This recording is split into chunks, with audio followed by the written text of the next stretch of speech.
Hello. All right, let's talk about not putting barriers in the way of you getting to your goals. So, Heather, what do you mean by barriers?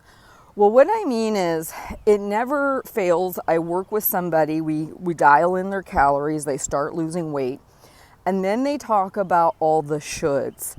I should be eating more vegetables. I should be eating less treats. I should be doing this with my workouts. It's all of the shoulds, right?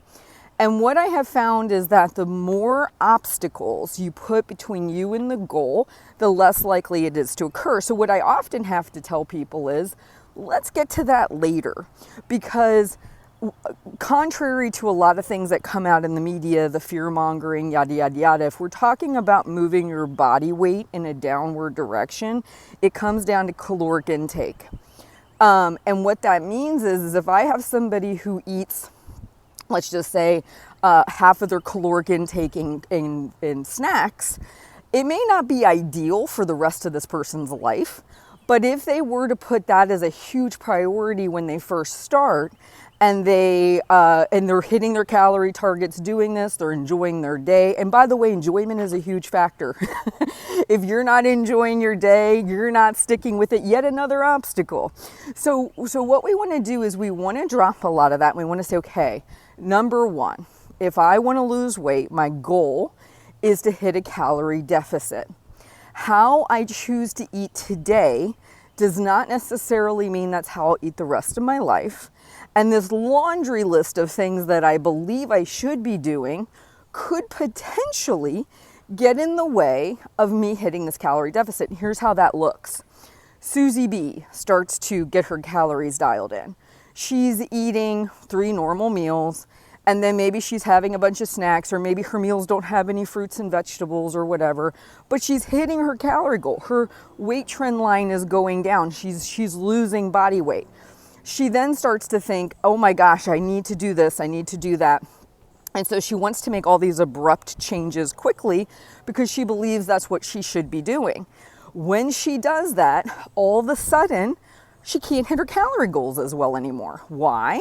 Because she's forcing herself to eat these foods thinking they're the right thing to do, and thus she's seeing that she has to give up some of those other foods that she really liked, maybe the Scooby snacks or the Kind bars or the Halo Top ice cream. She's having to let some of those things go because now she's eating the things she quote unquote thinks she should be, or she's getting in all those fruits and vegetables, she's doing all the things, and she starts to maybe feel a little bit resentful, and then she starts to kind of eat those things as well, and her calories go up. And I see this a lot. This is not just a one person thing. This isn't across the board thing. It can also be with fitness.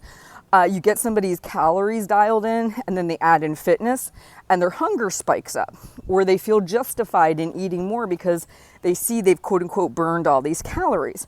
And so what we want to remember is keep the goal the goal. One of the best compliments I got from somebody recently was they appreciated the fact that in the since 2012 launching Half Size Me, my messages stayed consistent. I've stayed consistent because I get the goal is the goal, right? Like if your goal is weight loss, there are a few check boxes you've got to hit. All the other stuff is negotiable. It's not a have to.